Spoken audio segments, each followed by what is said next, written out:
ప్రియమైన సహోదరి సహోదరులకు ప్రభు పేరట వందనాలు. అందరికీ అందరు బాగున్నారా? మీ అందరి గురించి ప్రార్థన చేస్తూ వస్తున్నాము. మీరు ఎవరైనా కొత్తగా ఛానల్ చూస్తున్నట్లయితే దయచేసి సబ్స్క్రైబ్ చేసుకోండి. అదేవిధంగా ఇతరులకు కూడా తెలియచేయండి. ఈరోజు మనం దేవుని వాక్యంలో నుంచి ఫలించుట, యోహాను సువార్త 15వ అధ్యాయము 2వ వచనంలో, నాలో ఫలింపని ప్రతి తీగను ఆయన తీసి పారవేయను, ఫలించు ప్రతి తీగ మరి ఎక్కువగా ఫలింపవలనని దానిలోని పనికిరాని తీగలను తీసివేయను. ఇక్కడ మనం చూసుకున్నట్లయితే ఫలించుట గురించి ఈరోజు చూసుకుంటాము.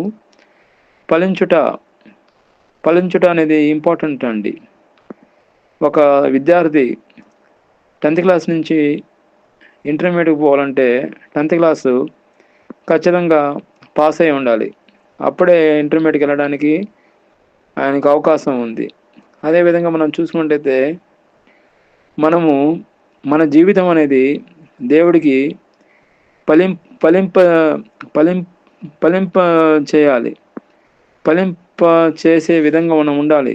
కాబట్టి మనము ప్రతిదినము దేవుళ్ళో ఫలిస్తూ ఉండాలి.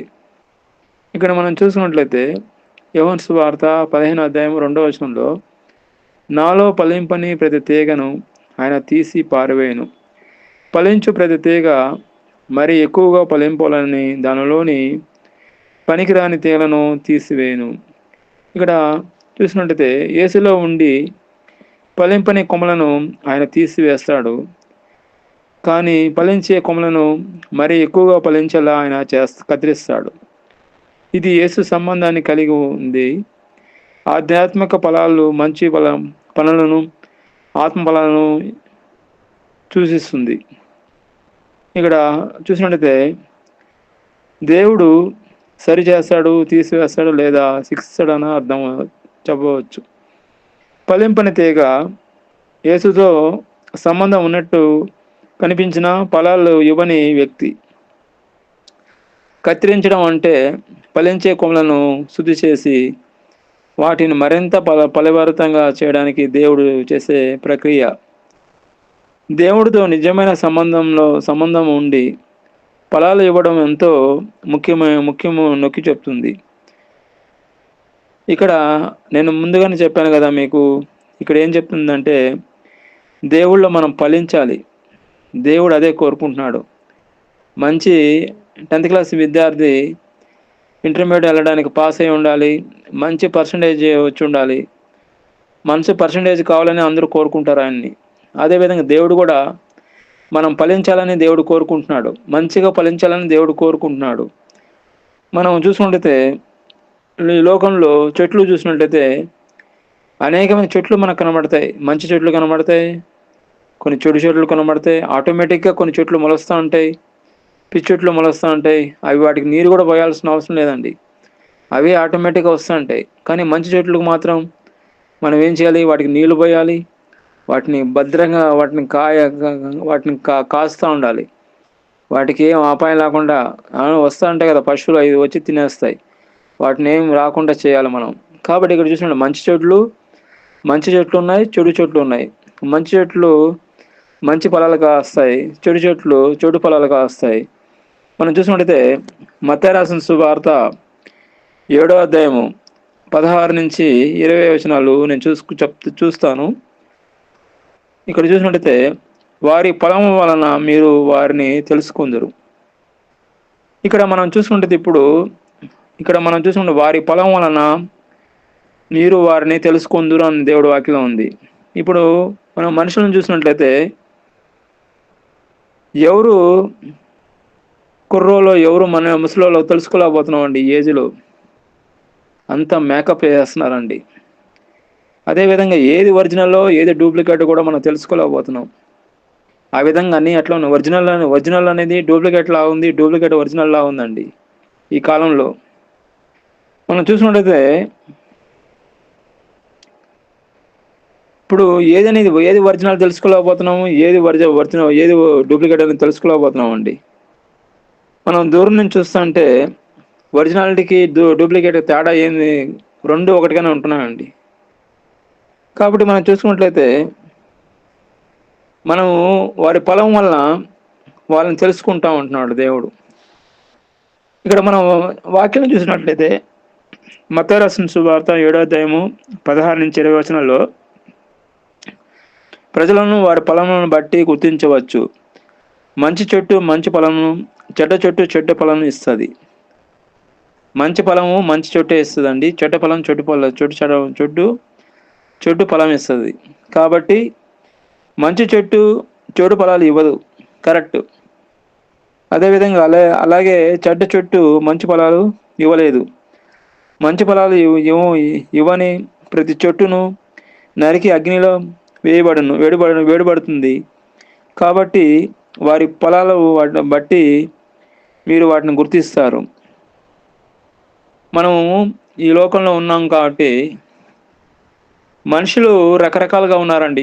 ఇప్పుడు వాళ్ళని ఎలా గుర్తిస్తాం? వాళ్ళ ఫలాలను బట్టి మనం గుర్తించవచ్చు.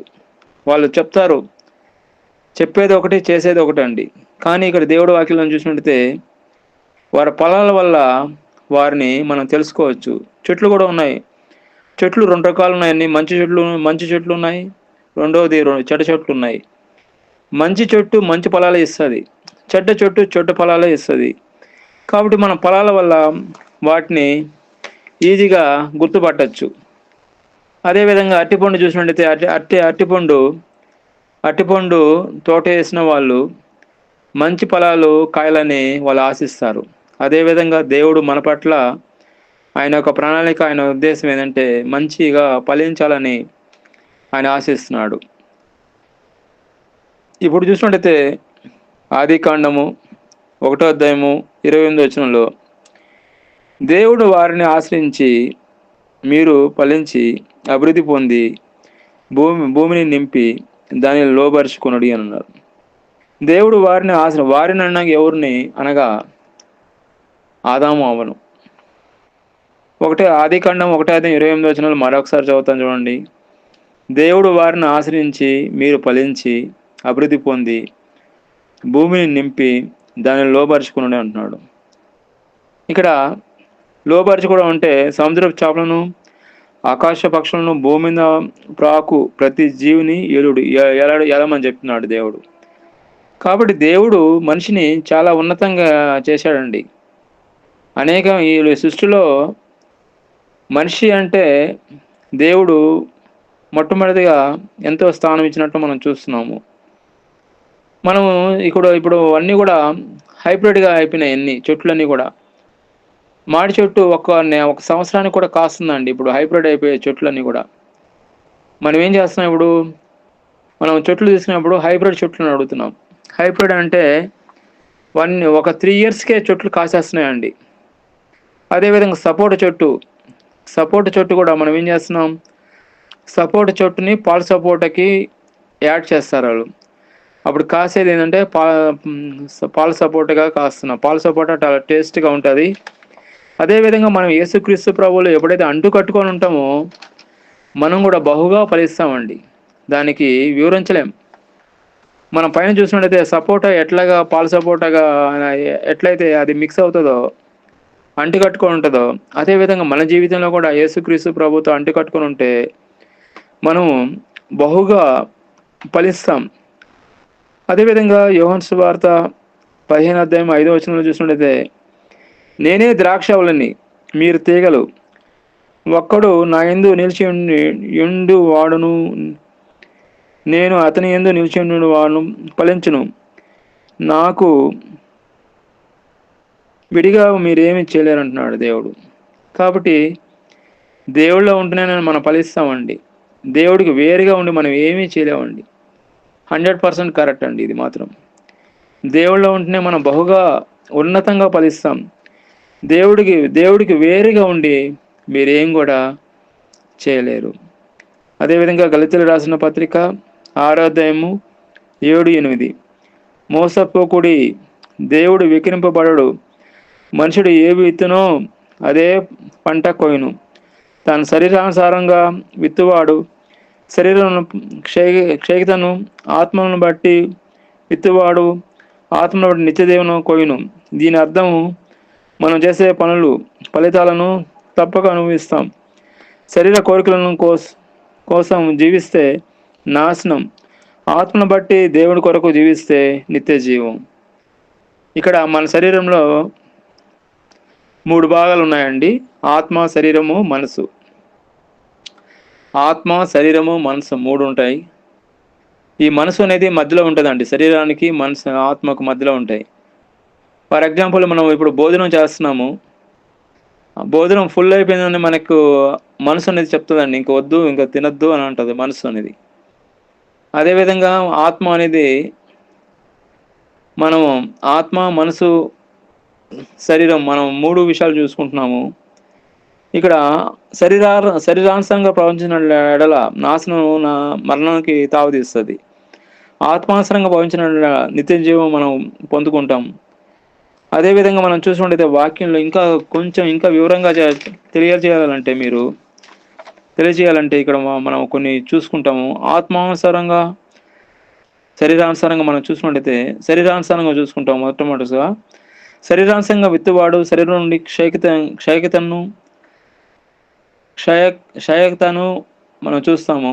అంటే స్వార్థము, కోపము, అసూయ వంటి శరీర సంబంధమైన కోరికలు అనుసరిస్తే వాటి ఫలితాల నాశనమే కలుగుతుంది. ఆత్మను బట్టి విత్తువాడు ఆత్మను బట్టి నిత్యజీవమును కోయును. ప్రేమను, దయను, ఓర్పు వంటి ఆత్మ సంబంధమైన కార్యములను చూస్తాము. వాటి ఫలితాలు నిత్య జీవం, దేవుడితో సంబంధం లభిస్తాయి. కాబట్టి ఆత్మకు, శరీరానికి ఆత్మానుసారంగా మనం నడుచుకోవాలి, కానీ శరీరానుసారంగా మనం నడుచుకోవద్దు. మనం ఆత్మలో ఫలింపచేయాలి, దేవుళ్ళో మనం ఫలింపచేయాలి. మనం ఎప్పుడు కూడా ఫలిస్తూనే ఉండాలి దేవుళ్ళో. దేవుడికి ఇష్టానుసారంగా దేవుడికి ఇష్టానుసారంగా జీవితం కలిగి జీవించాలి. కాబట్టి మనం దేవుడు కోరుకుంటున్నాడు. ఆదికాండం 1:28 అక్కడ మనం చూసుకున్నట్టయితే వారిని దేవుడు ఆశ్రయించాడు. దేవుడు ఆశ్రయించడమే కాకుండా వాళ్ళని బహుగా జీవించినట్లు మనం చూస్తున్నాం. ఫలింపు చేయమంటున్నాడు దేవుడు. అదేవిధంగా మన జీవితంలో కూడా మనం కూడా ఫలింపు చేయాలి. ఎల్లప్పుడూ కూడా ఫలిస్తూనే ఉండాలి దేవుళ్ళు. దేవుడి వాక్యం దీవించిన గాక. ప్రార్థన. పరిశుద్ధుడైన దేవ, దయగల నాయన, కనికరంగల దేవ, సర్వశక్తిమంతుడా, యేసుక్రీస్తు ప్రభు పరిశుద్ధ నామమును బట్టి మీ సన్నిధికి వస్తున్నాం నాయన. ఈ ఉదయకాలన ప్రత్యేకంగా ఎవరైతే వాక్యం వింటున్నారో వాళ్ళందరినీ దీవించమని ప్రభువైన యేసుక్రీస్తు నామములో ప్రార్థన చేస్తున్నాం తండ్రి. ఆమేన్.